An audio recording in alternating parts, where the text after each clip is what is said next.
အားလုံးပဲမင်္ဂလာပါရှင်ဒီနေ့မှာတော့ဗီယက်နမ်နိုင်ငံရဲ့ number 1 street food အစားအစာဖြစ်ထင်ရှားတဲ့ဘန်းမီသွားစားမှာဖြစ်ပါတယ်ခုကျမတို့ကပင်လယ်စီကိုလမ်းလျှောက်သွားတာပေါ့နော်လမ်းလျှောက်သွားရင်လည်းမုံဝယ်စားမှာဖြစ်ပါတယ် Hey hello my new friend my another friend Hey Kitty ချစ်တယ်လीနော်ဒါလေးတွေကတော့ကျမတို့ရက်ွက်တဲ့လမ်းလေးတွေပဲဖြစ်ပါတယ်မှာကကျမတို့ခုနေရငူးဟန်ဆန်ဟုတ်လားငူးဟန်ဆောင်ဒီရက်ွက်တွေကဆိုင်များလေးအရန်ကိုဈေးချိုတယ်20ကနေစားရနော်ခောက်ဆွဲတပွဲ20ကနေ25 30 35 50အများဆုံးပဲ50အများဆုံးပဲ9000တောင်ပေါ့နော်ကဲပါဆိုရင်ရောက်ပါတော့မယ်ဟိုတောင်လေးကဆိုင်လေးပဲဖြစ်ပါလေ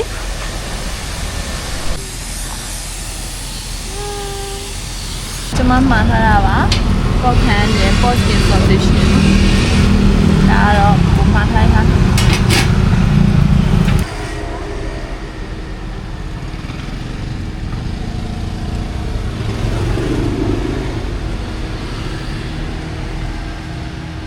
ာ့လမ်းလေကောင်မှာတက်လျှောက်နေတဲ့နှစ်ယောက်ဖြစ်ပါတယ်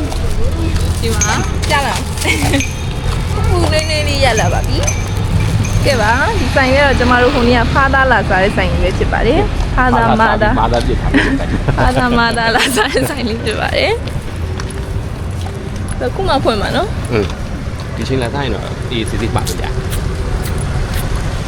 မရမြင်နာ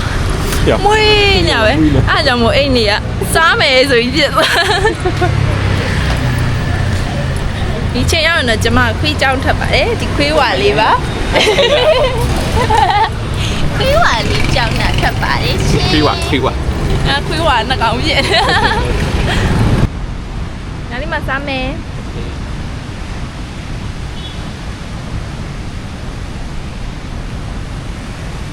ဒီအောင်မေကတော့ကျမတို့ပိုင်မှာကဲစားပါတော့မေဘယ်ဟာလည်းမသိတော့ကြည့်လိုက်လေကျုပ်ပါလားကိုကအမင်းဟာကဲတော့ဒီလိုမျိုးတင်တဲ့ပေါင်မုံကြီးကိုခွဲပြီးတော့ကြတော့ဗီယက်နမ် supply ထည့်ထားဖြစ်ပါတယ်ဆိုတော့အရင်တော့ကဒီတင်တဲ့ကိုလိုနီအုပ်ချုပ်တော့ကပေါ့နော်ဒီပေါင်မုံတွေကိုချမ်းသာတဲ့သူတွေပဲစားနိုင်တာပါနောက်ကြတော့ဗီယက်နမ်နေစီကိုရောက်သွားပြီးတော့ကြတော့သူတို့ရဲ့ဒီလိုမျိုးအစာပလာတွေထည့်ပြီးတော့ကြတော့စားခဲ့ကြတာပဲဖြစ်ပါတယ်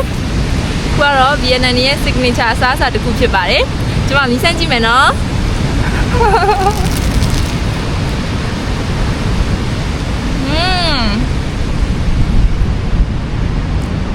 ဒီမှာမလေးဝယ်ပြီးကြာကြီးပြစ်ထားတယ်စားလို့မကောင်းတော့ဘူးပြီးသွားလို့ရှိရင်ပျော့ပျော့ကြီးဖြစ်သွားခုကသူက microwave ထဲမှာထည့်နှွေးပေးထားဆိုတော့အပြင်ကိုကျွတ်လေးနဲ့အရင်စားတော့ပါ